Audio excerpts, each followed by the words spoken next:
افغانستان میں خانہ جنگی عروج پر این آر ایف نے طالبان کا اسرائیلی ساختہ ڈرون مار گرایا، لیکن سوال پیدا ہوتا ہے کہ طالبان کے پاس یہ اسرائیلی ساختہ ڈرون کیسے پہنچا اور ان ڈرون سے خطے کے کن کن ممالک کو طالبان سے خطرہ لاحق ہے۔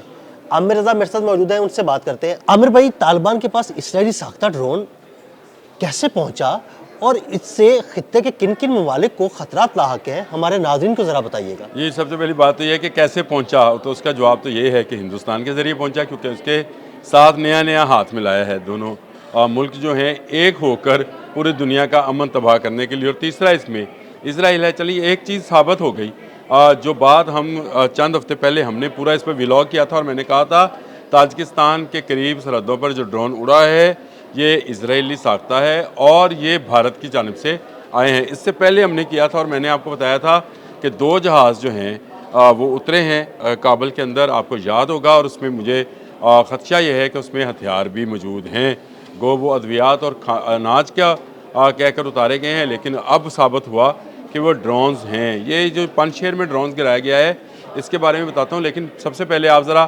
اپنے آپ کو جنگ مئی پہ لے جائیں۔ مارکہ حق کے دوران بھی اسرائیلی ڈرونز حروف اور ہیرون، 2 ڈرونز، 2 قسم کے ڈرونز ہیں، یہ اڑائے گئے اور ان کو لاہور میں اور پنڈی میں اور مختلف جگہوں پر جو ہے ان کو پہنچایا گیا۔ گو کہ ہم نے ان کو بھٹکا بھی لیا اور تباہ بھی کر دیا، لیکن تمام ممالک کے پاس ایسی ذہانت اور ایسی ٹیکنالوجی نہیں اور ایسا جگرا اور ایسا جذبہ نہیں ہوتا ہے۔ اب یہ ڈرونز جو تھے دوبارہ طالبان کو دیے گئے، تو آپ کا دوسرا سوال یہ ہے کہ کن ممالک کے لیے خطرہ ہے؟ تمام ان ممالک کے لیے خطرہ ہے جو اسرائیل کے خلاف ہیں۔ یہ بات ذہن میں رکھیے، اسرائیل مخالف کون سے ممالک ہیں؟ اگر آپ کو غزہ جنگ یاد ہے اور آپ نے غزہ جنگ کے دوران صرف ایک ایسی سپر پاور ہے جس نے کھل کر اسرائیل کے خلاف بات کی تھی، رشیا، اور دوسری وہ پاور جس نے اسرائیل کے ساتھ باقاعدہ جنگ کی، ایران، بالکل، تیسری وہ پاور جس نے بھارتی ایئر بیس کو جو ہے خالی کرایا، تاجکستان۔ دیکھیں ڈرونز کا استعمال کہاں کیا ہے؟ ڈرون کا استعمال صرف اس میں موجود گولہ بارود کے لیے نہیں، لیے اس کے اندر جو سرویلنس کے ایکوپمنٹس ہیں، جو اس کے اندر فٹنگ کی گئی ہے کیمراز کی اور ریڈارز کی، وہ آپ کو 24 آور جو ہے وہ معلومات اور ڈیٹا فراہم کر رہے ہوتے ہیں۔ میں نے 2 دن پہلے آپ کے ساتھ ایک ویلاگ کیا تھا پنجشیر میں این آر ایف کی کارروائیوں کے اوپر، اور میں نے آپ کو بتایا تھا کہ ایک تنگ گھاٹی ہے، کابل کے نزدیک یہ وادی ہے، ایک تنگ گھاٹی ہے جو گزر کر پنجشیر کی وادی میں داخل ہوتی ہے، اور اس پر کیونکہ این آر ایف یعنی نیشنل ریزسٹنس فرنٹ کا قبضہ ہے، اس لیے طالبان جو ہیں جب بھی حملہ آور ہوتے ہیں ان کو مار پڑتی ہے۔ تو ان کا خیال یہ تھا کہ شاید یہ ڈرونز کے ذریعے وہاں کی سرویلنس بھی کریں گے اور وہاں پر موجود این آر ایف کی چوکیوں اور فوجیوں کو تباہ و برباد بھی کریں گے، لیکن ان کو شاید اندازہ نہیں تھا کہ کچھ قوتیں جو ہیں ان سے آگے کا سوچتی ہیں، اسی لیے ان ڈرونز کو گرائے جانے کا جو تجربہ ہے وہ یہاں پر بھی کر لیا گیا، اور ایسی اینٹی ڈرونز گنز جو ہیں وہ این آر ایف کے پاس موجود ہیں۔ میری معلومات کے مطابق ان گنز کا حصول جو ہے وہ ممکن بنایا گیا چین کی جانب سے، یعنی چین کی جانب سے ممکن بنایا گیا کہ ان کے پاس یہ بھی موجود ہو تاکہ طالبان انڈیا یعنی بھارت اور اسرائیل کی جانب سے مہیا کیے جانے والے ان ڈرونز کا استعمال کھل کر نہ کر سکیں۔ دیکھیں جب یہ کسی بھی چیز کے خلاف جب کوئی ایکوپمنٹ استعمال کیا جاتا ہے تو اس کی 100% شیورٹی نہیں ہے کہ وہ آئے گا اور گرا لیا جائے گا، لیکن یہ تو ہو گیا کہ آج وہ فوٹیج جو آپ نے عدیل بھائی مجھے دی اور بھجوائی، اور آپ بھی اس وقت اتنے خوش تھے کیونکہ ایک تو وہ اسرائیلی ڈرون تھا، بھارت کا مہیا کیا گیا تھا اور طالبان نے چلایا تھا۔ دیکھیں طالبان جو ہیں جہاز اڑانے کے قابل تو نہیں ہیں، یہ سچی بات ہے کہ ان کے پاس کوئی ایسی ایئر فورس یا کہا جائے تو نہیں ہے، ان کے پاس امریکہ کے چھوڑے ہوئے چند ہیلی کاپٹرز ہیں، کچھ فائٹر پلینز نہیں ہیں، تو ان کے لیے آسان یہ ہے فائٹر پلینز عامر بھائی ان کے پاس ہیں لیکن وہ بہت پرانے ہیں، وہ تو ہے، وہ بہت پرانے ہیں، وہ شاید نہ ہونے کے برابر ہیں۔ وہ میں اس لیے کہا ان کے پاس باقاعدہ کوئی ایئر فورس اور باقاعدہ پائلٹس نہیں ہیں، ان کی کمرشل فلائٹس کے لیے پائلٹس کم ہیں، تو وہ باقی کی بات تو چھوڑ دیں آپ۔ یہ ان کے پاس ڈرونز کا ہونا جو ہے اور اس کی ٹریننگ ہونا جو ہے، یہ شاید ان قوتوں کو جو کہ دنیا کے امن کو تباہ کرنا چاہتی ہیں ان کے لیے بڑا ضروری تھا، لہٰذا ان ڈرونز کو وہاں تک پہنچایا گیا۔ عامر بھائی یہ بڑی تشویشناک بات ہے، دیکھیں میری بات سنیں، اسلام کے لبادے میں طالبان نے اسلام کے لبادے میں جا کے بھارتی بنیے سے ہاتھ ملایا اور بھارتی بنیے سے ہاتھ ملانے کے بعد اسرائیلی ڈرونز حاصل کیے. یعنی دو وہ بڑی قوتیں جو دنیا کا امن تباہ کرنا چاہتی ہیں, انہوں نے وہ تیسرے دہشت گرد قوت سے ہاتھ ملایا اور خطے کے تمام ممالک کی سیکیورٹی کو خطرے میں ڈال دیا. میں تو یہ یہاں تک کہتا ہوں کہ دونوں اسلام دشمن قوتوں سے ہاتھ ملایا. یعنی اس کو اس طرح سے دیکھیں کہ اسلام کا لبادہ اوڑھے ہوئے ہیں ملا اور متقی اور مفتی اور پتہ نہیں کیا کیا نام ہے ان کے, لیکن ہاتھ کن سے ملا رہے ہیں؟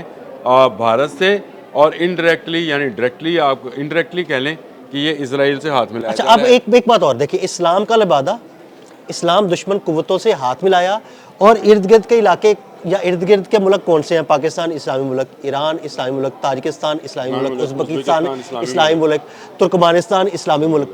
تو اسلام کے لبادے میں اسلام دشمن قوتوں سے ہاتھ ملانے کے بعد اسلامی ممالک کو ہی نشانہ بنانا شروع. آپ نے اتنے اسلامی ممالک کا نام لیا, ایک جگہ کا میں بھی نام لے دوں, وہ بھی اسلامی ہے جہاں پہ یہ دہشت گردی کرتے پائے گئے ہیں. سنکیانگ چائنا کا وہ صوبہ جو کہ اسلامی صوبہ ہے, چائنا کا وہ صوبہ جو افغانستان سے جس کی سرحد ملتی ہے, اور وہ صوبہ اسلامی صوبہ ہے. پر مسلمانوں کی بڑی تعداد اور بڑی مساجد ہے. میں تو دیکھ کے اب تو ویڈیوز آ رہی ہیں سامنے کہ وہاں پر باقاعدہ آزادی, اور شی جن جو ہیں ان کے صدر, انہوں نے ایک مسجد کا وزٹ بھی کیا سنکیانگ کے اندر بھی, اور اسی طرح سے انہوں نے اپنا سر ڈھانپ کے اس کا وزٹ کیا. تو یہ بڑی بات ہے کہ ہم تو یہ سنتے تھے کہ وہاں پہ شاید جو ہیں مسلمانوں کے لیے بڑے سخت حالات ہیں, لیکن وہاں تو مسلمانوں کو اپنی پروپیگنڈا ہے اور یہ پھیلایا جاتا ہے. لیکن یہ آپ ذرا ذہن میں رکھیں کہ یہ ڈرون ٹیکنالوجی ہے. اب مجھے جو خطرہ ہے, جو زیادہ خطرہ یہ ہے کہ یہ اسرائیلی ٹیکنالوجی اگر ان کے پاس آ رہی ہے اور ان کو تربیت دی جا رہی ہے, تو یاد کریں کہ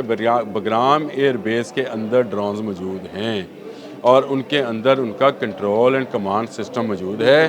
میں اس کا بارہا ذکر کر چکا ہوں کہ یہ وہ ٹیکنالوجی ہے جو ابھی تک طالبان کے وہم و گمان میں بھی نہیں ہے. نہ اس کو چائنا کے لیے کھولا گیا, نہ طالبان نے اپنے لیے کھولا, بلکہ الٹا امریکہ اس کے کھلنے پر جو ہے دھمکیاں لگا رہا ہے. اور رشیا بھی چاہتا ہے کہ بگرام ایئر بیس جو ہے, کیونکہ اس نے کولڈ وار کے زمانے میں تیار کیا تھا, تو لہٰذا یہ اس کی ہے. اس کے اندر یہ کمانڈ اینڈ کنٹرول سسٹم اور ڈرونز جو ہیں موجود ہیں. اور اگر طالبان کو تربیت دی جا رہی ہے تو یہ نہ ہو کہ اسرائیلی ماہرین, پہلے تو بات ہے کہ طالبان اسرائیل کو ہی تسلیم کر لیں. مجھے تو یہ بھی خطرہ ہے کہ جس حد تک یہ چلے گئے ہیں اسلام دشمنی میں اور مسلم ممالک کے دشمنی میں, کہ شاید اسرائیل کو تسلیم نہ کر لیں. اور اگر تسلیم کر لیں تو پھر اسرائیلی ماہرین کو بگرام ایئر بیس نہ دے دیں کہ آئیں اور کھولیں, اور شاید اس پر امریکہ کو بھی اعتراض نہ ہوگا. لیکن ایک بات ذہن میں رکھیں, جب ہم نے ان ممالک کا جو متاثر ہو سکتے ہیں ان ڈرون سے نام لیا, تو سب سے پہلا نام رشیا کا لیا تھا.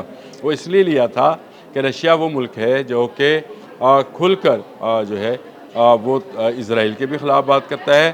اور بگرام ایئر بیس کے حوالے سے ڈونلڈ ٹرمپ کا جو بیان آیا تھا, اس پر بھی جو سب سے پہلا بیان تھا وہ رشیا کا تھا کہ جناب یہ آپ کی نہیں, ہماری ایئر بیس تھی, اور آپ نے اس کو اگر ڈیولپ کیا ہے تو اپنی چیزیں اٹھا کر لے جائیں.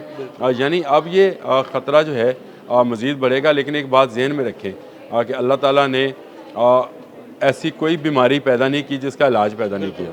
تو میں یہ NRF جو ہے یہ ایک اتحاد ہے جو کہ طالبان کے خلاف اٹھ کھڑا ہوا ہے. تو یہ طالبان کی جو دہشت گردانہ بیماری ہے اس کے علاج کے لیے, اس کے تریاق کے لیے, اس سانپ کے زہر کے تریاق کے لیے NRF موجود ہے. اور اس نے ڈرون گرا کر یہ ثابت کر دیا کہ بھائی آپ اسرائیلی ڈرون لے کر آئے ہیں, آپ مزید بھی لائیں گے, مزید گرائے جائیں گے, نہ آپ سرویلنس کر پائیں گے اور نہ آپ ان سے تباہی پھیلا سکیں گے جو آپ کے ارادے تھے کہ اور آپ نے بھارت سے ہاتھ ملایا تھا. اس محاذ پر بھی ان کو ہزیمت اور شکست کا سامنا, جس طرح بھارت کو پاکستان کے خلاف شکست کا سامنا ہوا, میرا خیال یہ ہے کہ آنے والے چند دنوں میں, اور یہ میں کہہ رہا ہوں کہ 2026 طالبان کی حکومت کا آخری سال ہے, یہ چند ماہ میں ہو جائے گا, چند پہلے ماہ میں ہو جائے یا درمیانی ماہ میں ہو جائے, لیکن طالبان کی حکومت کو اب جانا ہے. اور وہاں پر افغانستان کے اندر ایک مستحکم جمہوری حکومت جو کہ عوام کی منگوں اور عوام کے ووٹ سے بنے گی, اس کا قیام ہونا ہے. یہ 2026 بہت اہم سال ہوگا افغانستان کے لوگوں کے لیے. شاید انہیں طالبان کے ظالمانہ نظام سے اور سسٹم سے آزادی مل جائے. بہت شکریہ عامر رضا جی. بالکل عامر رضا نے بڑی تفصیل کے ساتھ اس سارے معاملے پر روشنی ڈالی. عدیل احمد اور عامر رضا کو اجازت دیجیے گا. اللہ حافظ.